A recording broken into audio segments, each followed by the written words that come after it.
Gak berasa 1 bulan 2 minggu, Samsung A52s 5G udah resmi di Indonesia.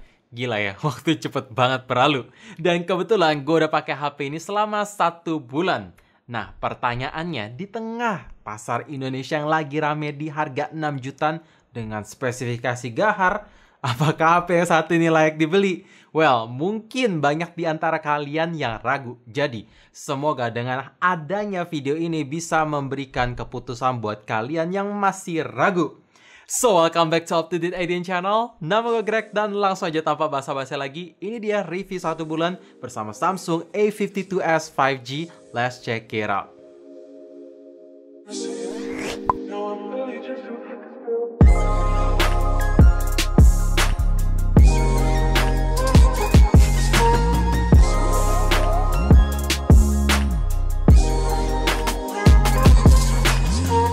Gak bisa dipungkiri, jaminan software update 3 tahun dan 4 tahun security patch yang ada di HP ini tuh udah lebih dari cukup untuk jadi alasan sangat kuat membeli smartphone yang satu ini. Karena jarang banget ada brand HP yang bisa kasih lifespan software yang panjang kalau kelasnya bukan high-end ataupun flagship. Apalagi ini software update-nya pun juga nggak gimmick. Tiap bulan di awal minggu tanggal 4, gue selalu terima security patch dan bug improvement kalau memang ada hal yang harus diimprove atau bug fixing. Jadi ini rajin banget. Sebelum pakai udah terima 3 kali software update cuy. Ini rajin banget sih, parah. Harus gua apresiasi. Dan ditambah tampilan Samsung user interface tuh selalu yang gue bilang berkali-kali sangat-sangat easy to use. Fiturnya banyak, pokoknya ya user experience-nya tuh bikin nyaman aja. Harus diakui, chipset adalah hal pertama yang harus diperhatikan kalau kalian mau gunain HP untuk jangka panjang. Memang sekarang ini tuh kalian terkesan nggak butuh performa ngebut yang gimana-gimana. Tapi seiringnya aplikasi di-update dan game keluar terus tiap tahun, otomatis memerlukan power yang lebih. Jadi kalau misalkan dapet chipset yang ngebut sekarang, nggak ada salahnya. Dan memang MediaTek Dimensity 1200 maupun Snapdragon 870 sangat menjanjikan.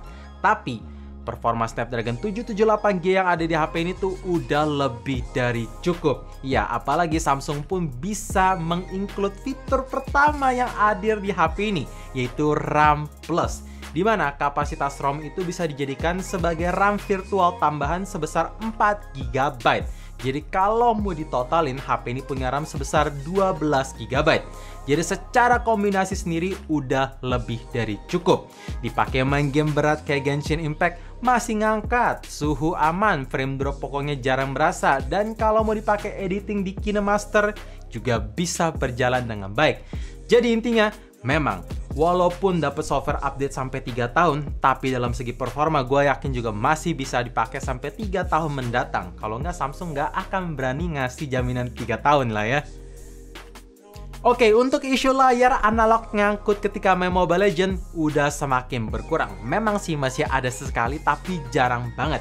Jadi seiring software update ya semakin baik dan ke-improve. Untuk refresh rate 120Hz juga nggak ada komplain. Even baterai sampai habis atau mati pun itu masih konsisten.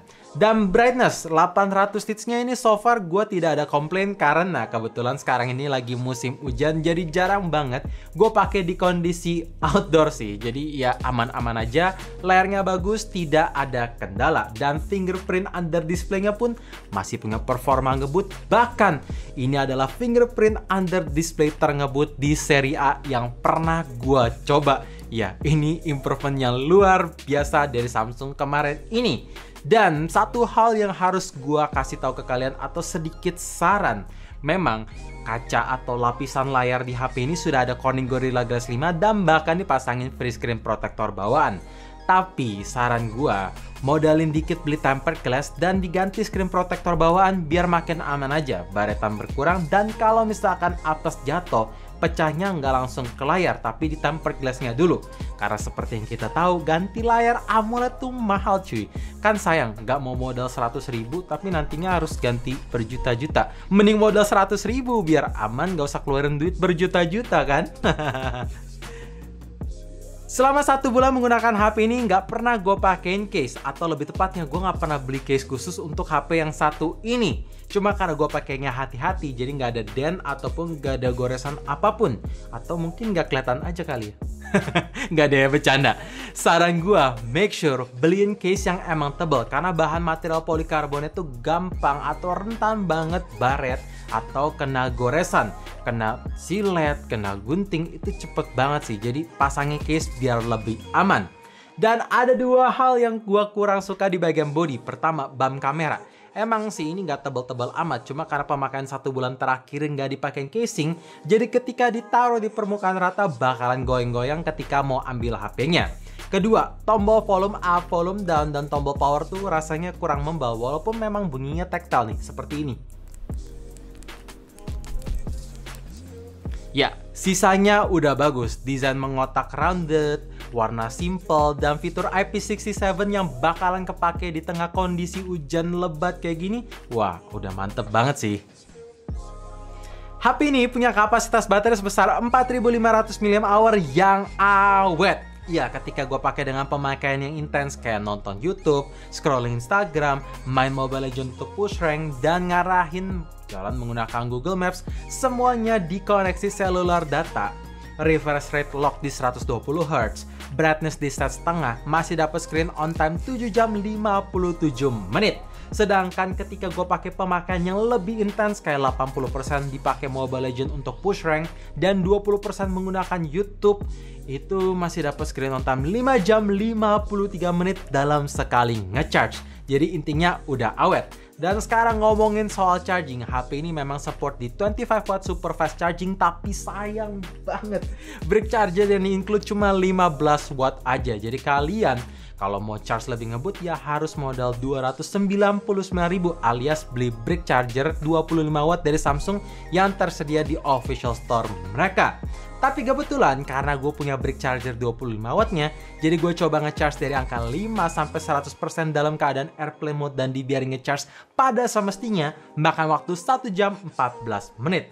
Tapi kalau kalian mau gunain brick charger bawaan 15 wattnya, wah itu takes time banget sih. 1 jam 50 menitan ada sih.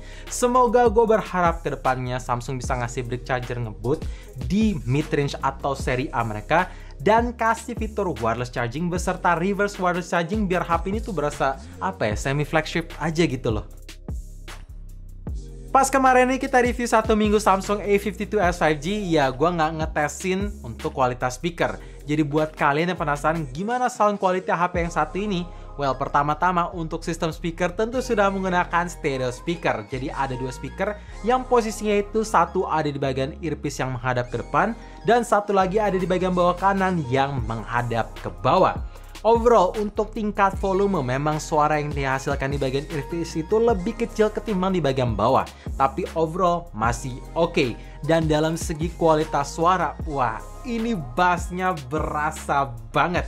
Treble-nya bisa mengimbangi suara bass, clarity, vokal semua masih jernih. Jadi berikut sound quality-nya, make sure kalian pasang earphone ataupun headset supaya minimal bisa mendapat gambaran kualitas dari HP ini. Langsung gua play.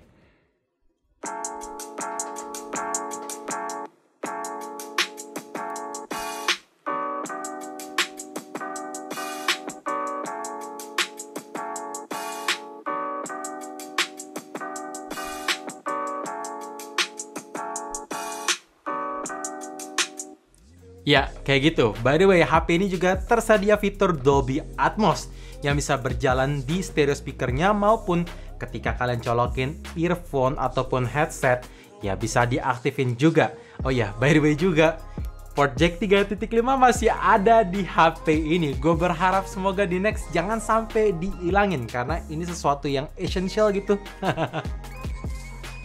Untuk hasil foto di kamera belakang HP ini gak ada komplain. Seperti biasanya Samsung punya karakteristik warna yang vivid, vibrant, HDR-nya ngangkat, detailnya tajam, bahkan sampai hasil di lensa ultrawide tangkepannya tuh luas seluas 123 derajat.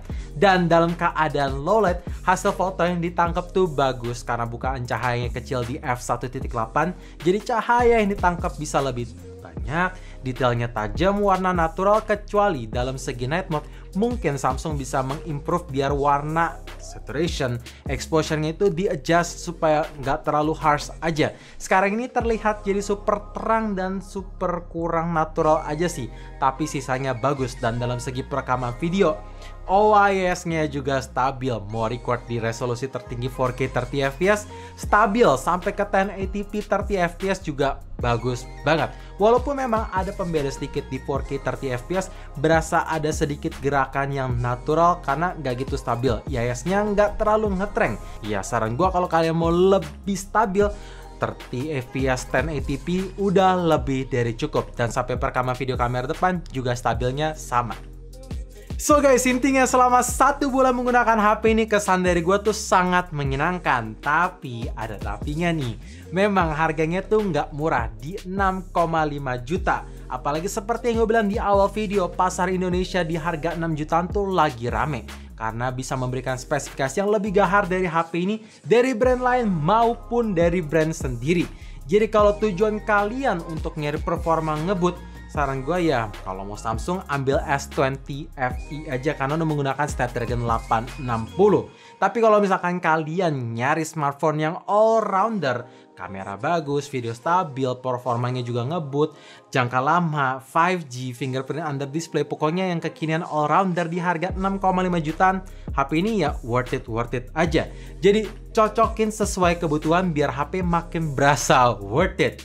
So thank you for watching. Jangan lupa like dan subscribe channel ini, sekaligus nyalain notifikasinya juga supaya kalian tahu kapan video baru diupload. And as always, stay safe, stay healthy, dan stay updated with up to date.